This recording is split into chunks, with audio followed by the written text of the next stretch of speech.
Mga roundup po ng mga balita at mga kaganapan nitong February 9, 2026, Ricky Rivera po para sa Current PH TV. Sa pangatlong pagkakataon po ay nakatanggap ng impeachment complaint ito pong ating Vice Presidente Sara Duterte ngayong araw na ito. Ito yung makaraan naman nung last week ay nagsampa po ng mga impeachment complaints sa Makabayan Block at ang Tindig Pilipinas. Dito po sa pangatlong impeachment complaint ay ito po pinangunahan ng mga pare at mga abogado. Kasama po ang mga madre. Wala ko silang pangalan, ngunit sinasabi nila na sila po ay nagkakasa at inaakusahan po nila ang ating Vice Presidente ng unexplained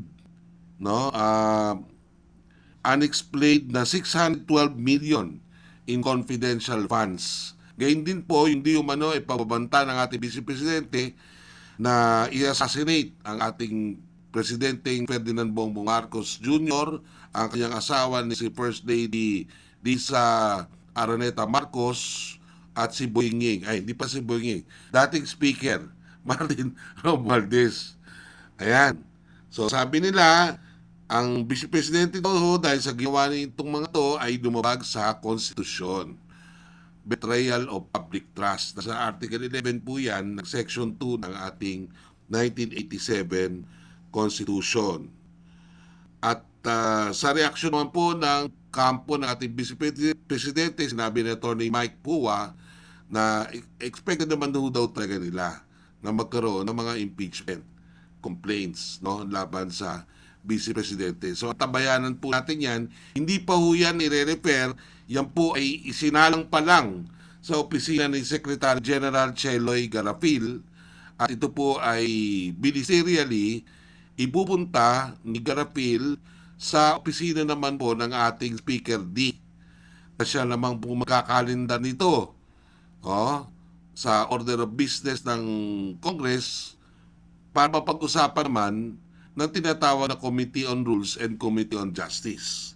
Ngayon kapag ka nagkaroon ng determination na sufficient inform and substance ito pong mga complaints sa ito, ay iaakit po ito sa plenaryo upang pagbotohan ng mga miyembro ng mababang kapulungan. At pagkatapos po niyan, at kung may sufficient pong number, more than one-third ng Kongreso, ito po ay forthwith o karakarakang isasubmit sa Senado at ang Senado naman sa pamamagitan po ng deklarasyon ng ating Senate President Tito Soto ay magdedeklara po ng Senado bilang impeachment court.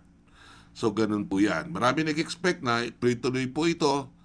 At ang question nga lang ho natin ngayon paano pag Holy Week? Kanina ho bang uh, isususpend yung Senate session o baka hindi na umabot ng Holy Week? Kasi kapag ka lumabas na po sa calls ng lower house ito pong impeachment complaint, automatically impeach na po ang Vice Presidente noon. Magkakaroon ng trial kung i-affirm o hindi, ito pong naging desisyon ng mababang kapulungan na i-impeach ang ating Vice Presidente. Ngayon, marami nagtatanong, bakit unfair? Bakit naman si Sara lang? Si McCoy Jr. nga ho, may complicity rin dito naman sa flood control projects. Kaya naman, ang sangayon nga sa Makati Block, parang na-railroad, ika nga. Dahil nakita na ito pong complaint kay Bonget o Bongbong sufficient in form pero not sufficient in substance. So yan po naging hatol ng Committee on Justice yan kaya hindi na pumunta sa plenaryo.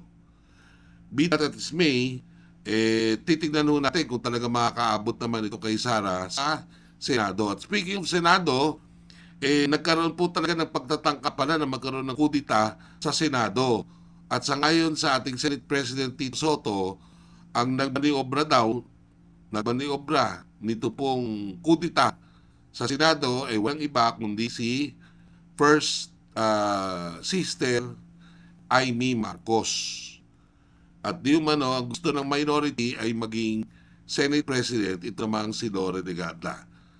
Okay. Para hindi magtagumpay yung minorya anong ginawa ng majorya o anong ginawa ng ating Senate President, kinausap po pong Decho. Ito pong si Senator Loren Regarda. At sang-ayon sa kanila at sakay sa mga talks, magkakaroon daw ho ng hatian sa kapangyarihan ito pong si Soto at ito pong si Loren Legarda. At speaking naman din no kay Loren Legarda, syempre nalalagay pa rin sa mainit na at alanganing posisyon ito pong anak niya na si Congressman De Viste. Kung matatandaan niyo po, si De Viste ang siya pong nagsiwal ng impormasyon na mayroong parang listahan po ng mga politiko na tumanggap ng bilyon-bilyon dito po sa flood control project. Ito pong nagpakamatay o namatay na Undersecretary ng DPWH, walang iba po kundi si Undersecretary Cabral. Matatandaan po ba ninyo niya na sinasabing nadulas o tumalon o kung ano man ang ginawa niya noong nakaraang Disyembre ba yun? Hindi, November, Enero ba? O Disyembre? Disyembre yata, no? Kaya may bagong white lady niya sa Quezon Road. At speaking naman nitong mga iba pang mga kaganapan, yung Sandigan Bayan daw, yung 4th Division, ay tumanggap ng mga no-guilty pleas dun sa mga kasapakat nitong si dating Senador Bong Revilla Jr. na inaakusahan ng malversation ng public funds at ng plunder makaraan magkaroon ng ghost projects dito po sa Pandi, Bulacan. Ayaw mag-enter ng plea ito pong ating senador, kaya po yung division na lang ang nag-enter para sa kanya. So tabayanan po natin yan sapagkat may nakulong na. Ito pong si Bong Revilla. Nandiyan po siya sa bagong facility ng Quezon City Jail. At speaking naman ng mga senador, nagbuo na raw yung Senate Blue Ribbon Committee report at may kopya na ang ating Senate President Tito Soto.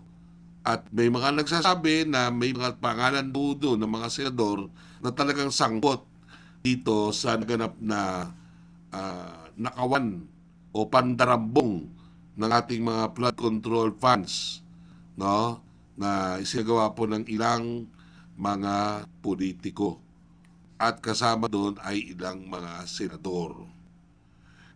At sabi-sabi ho, bago pagdating yata ho ng impeachment sa Senado, magmamaniobrahan na itong kalaban ng Vice Presidente. Ano mga maniobrahan yan? Maniobrahan po yan para magkaroon ng change of leadership para sa gayon ay hindi pumasa kahit na ano pong resulta ng impeachment trial na ipupunta kay Vice Presidente Sara Duterte.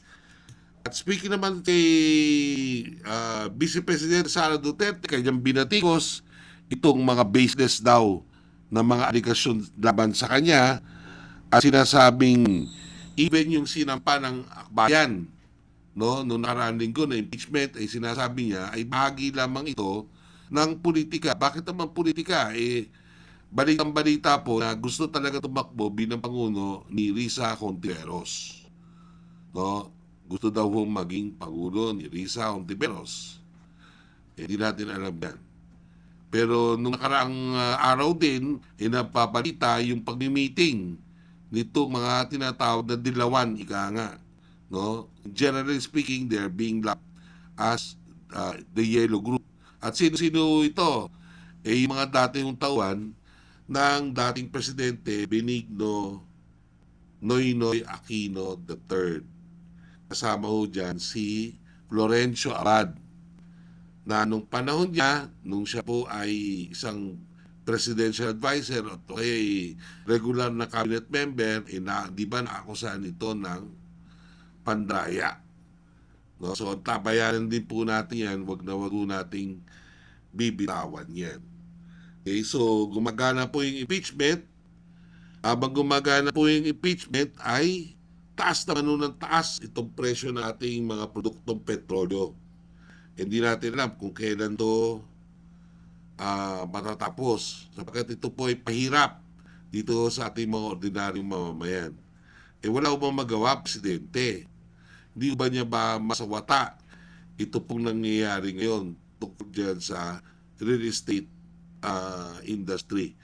So tignan ho natin yan.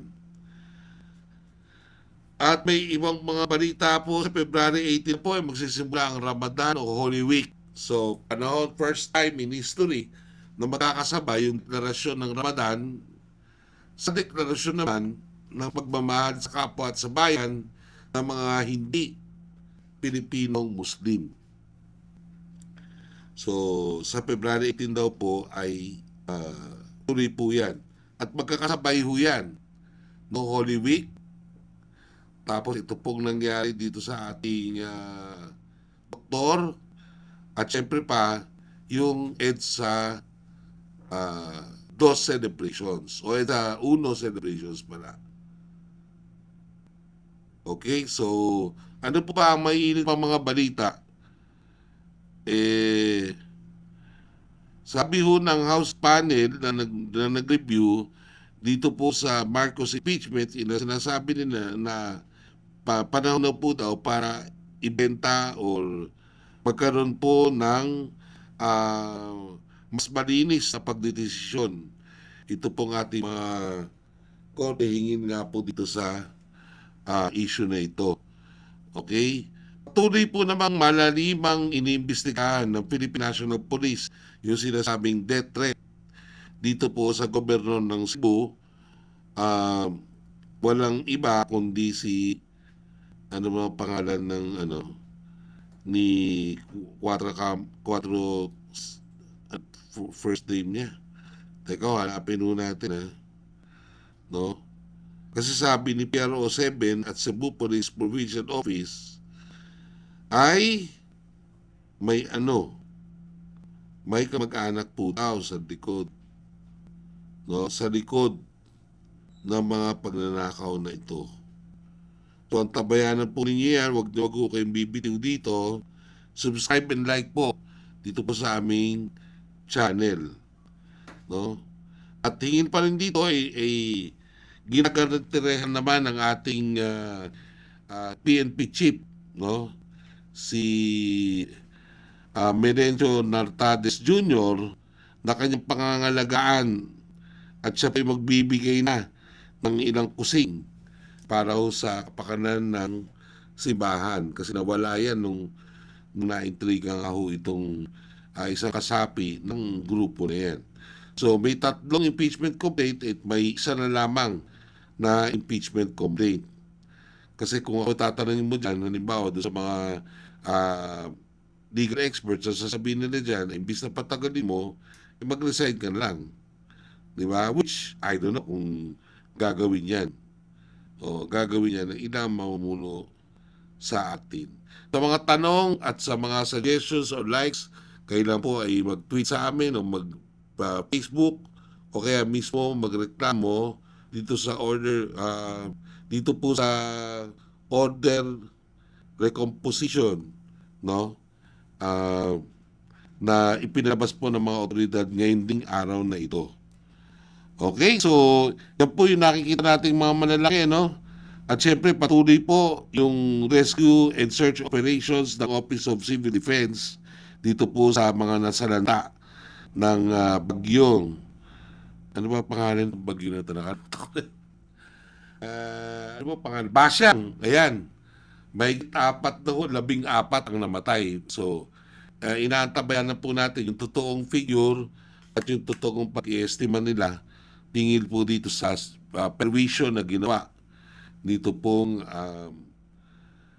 bagyong ito sa ating bansa. At marami po tayo ma-expect ng mga bagyo, maliliit man o hindi, basta ako naman po ay naniniwala na resilient po ang Pilipino. Hindi lang kaya natin mag-survive at manalo, kundi kaya ho natin talaga bilang isang bansa na magkaisa upang sa gayon ay magkaroon ng tunay na pagbabago. Ricky Rivera po para sa Current PH TV.